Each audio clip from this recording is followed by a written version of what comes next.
Welcome to This Daring Adventure podcast, where we work on bridging the gap between where we are and where we want to be in order to live a bigger and bolder life. In this podcast, we will provide inspiration, tips, and skills you need to make your life the adventure you want it to be. Here's your host, mindset mentor, and life coach, Trista Gurton.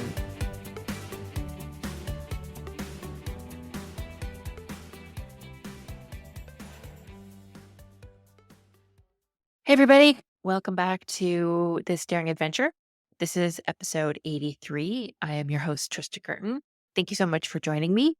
So today I wanted to talk a little bit about problems and what the real problem is for you when we are thinking that a particular situation or person or something they said or did or something out there in the world, it could be anything external, is the problem.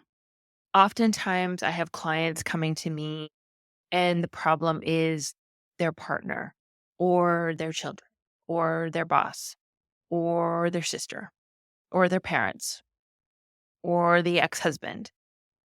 And the truth is that these things are not actually the real problem.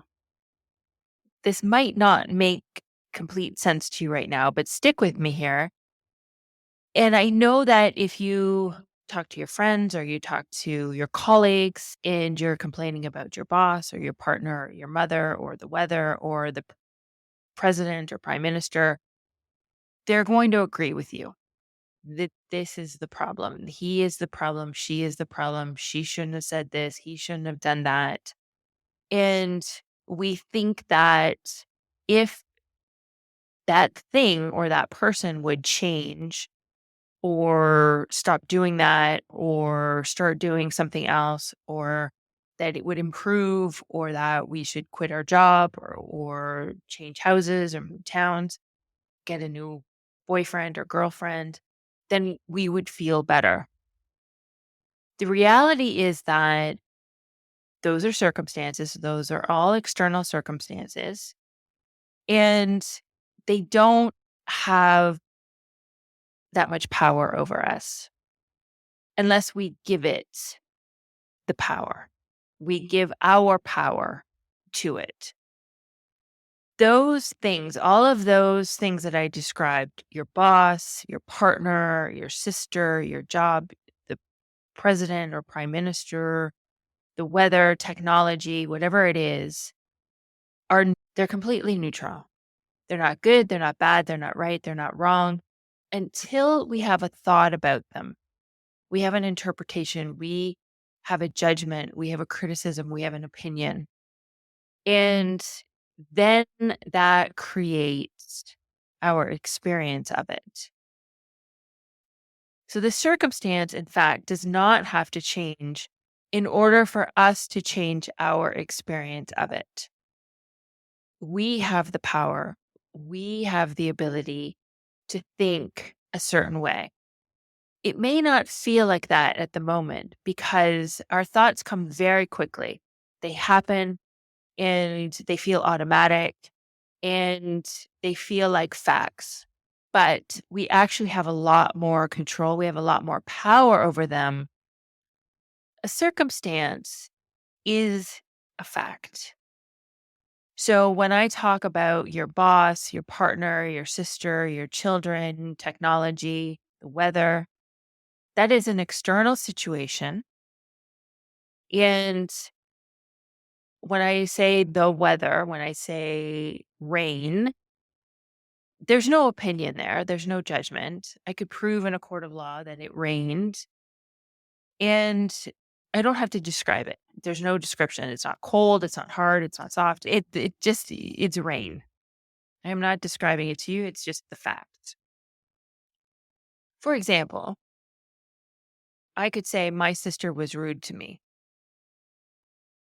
Now, that is not a circumstance. That is not a fact. Because what does rude mean? And what's rude to me may not be rude to you. If you've ever traveled, if you've ever experienced a different culture, you know that sometimes what's rude to me is not rude to someone else. Instead, we need to look at what she said exactly. She said, "You're always late." I had thought that she is being rude to me. Her saying, "You're always late," is the circumstance. It's neutral. Then I have a thought about it. I have an opinion. I have a judgment. I have an interpretation. It will be subjective. This is really important because everything we do is because of how we want to feel or not feel. And how we feel is based on how we're thinking.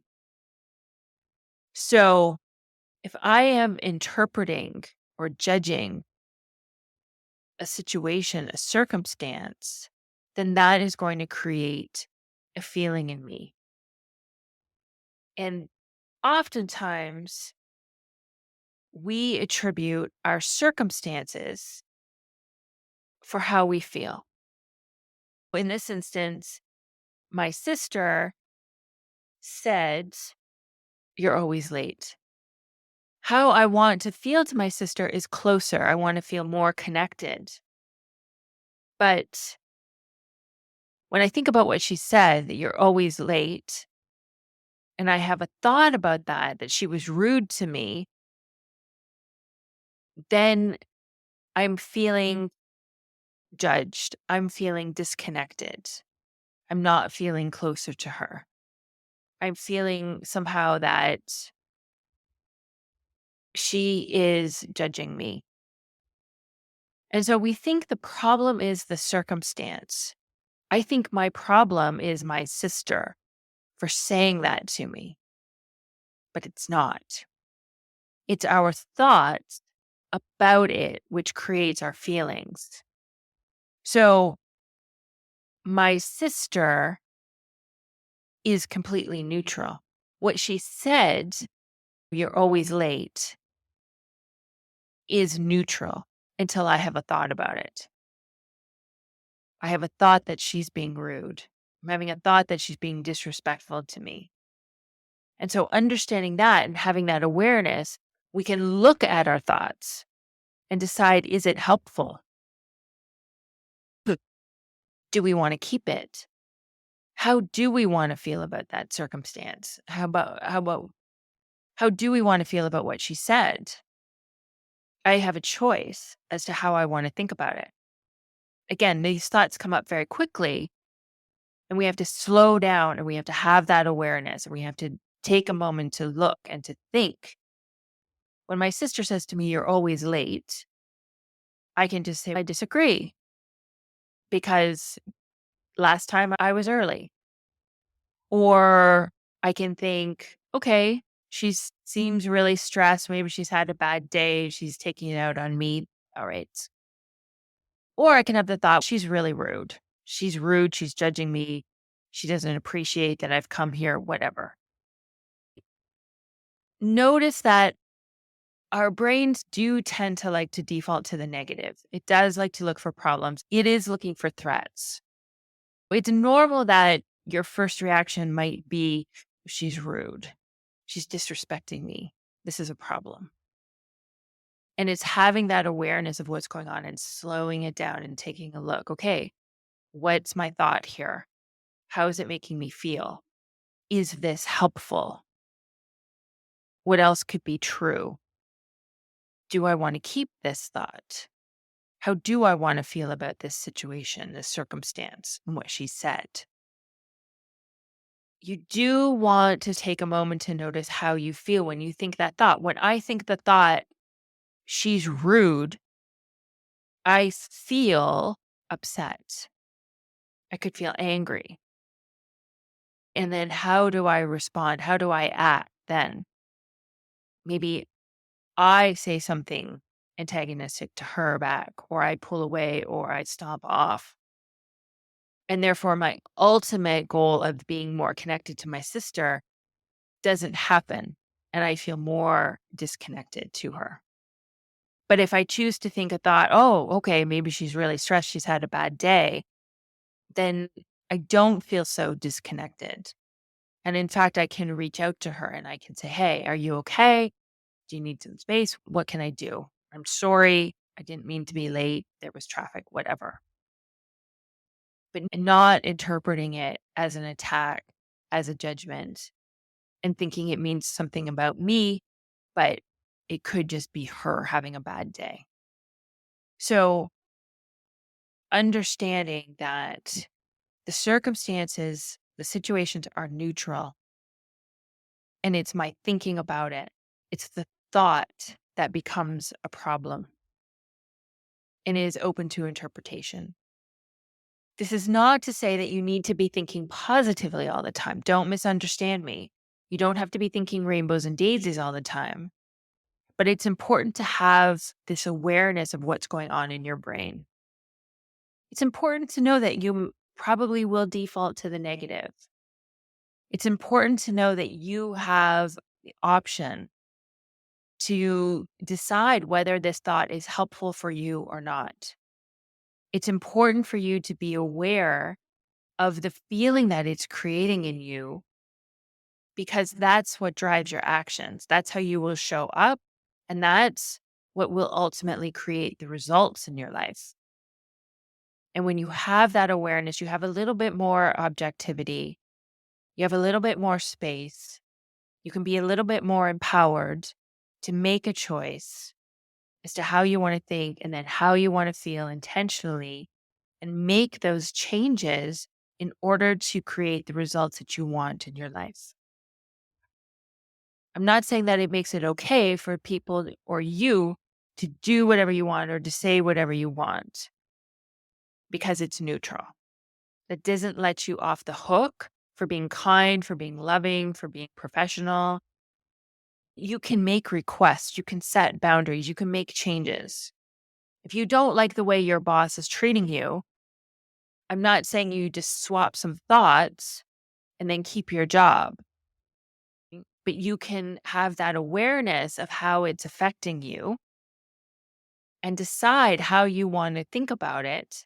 And then from that place, once you have a greater awareness of what you're thinking and how you're feeling, if you want to change it in order to take action, in order to show up differently, in order to be empowered, that's how you use this process.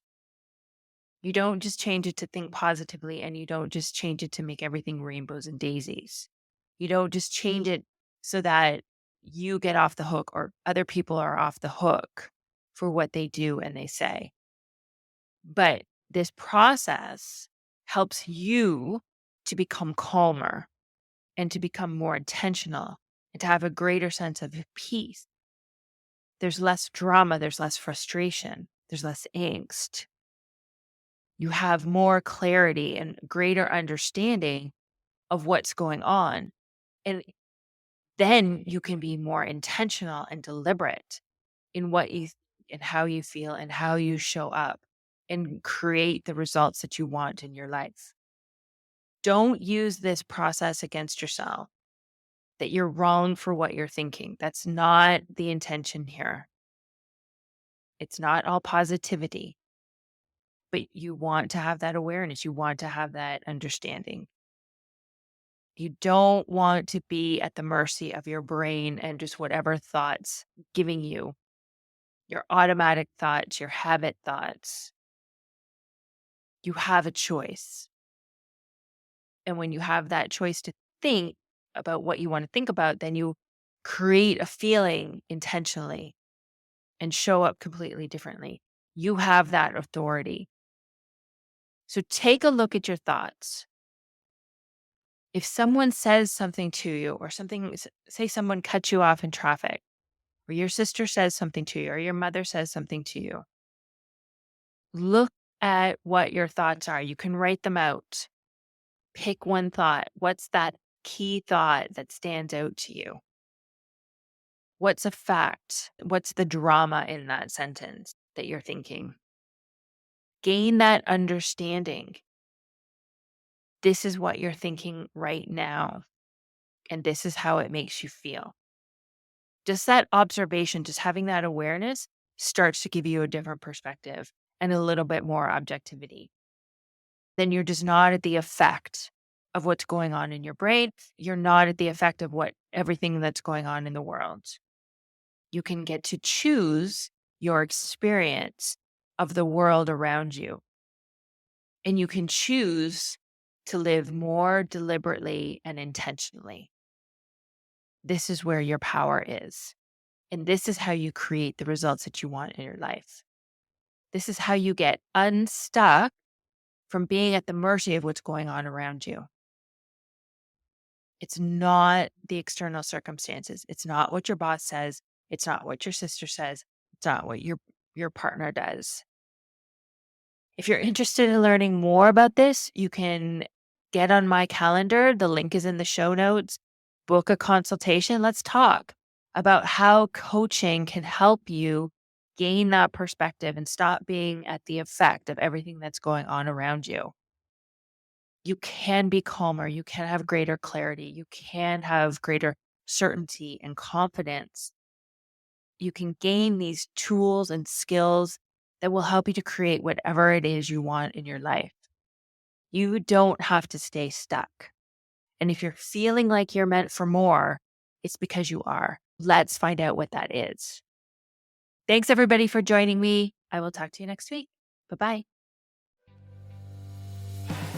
Thank you for listening to This Daring Adventure podcast with your host, Trista Gurton.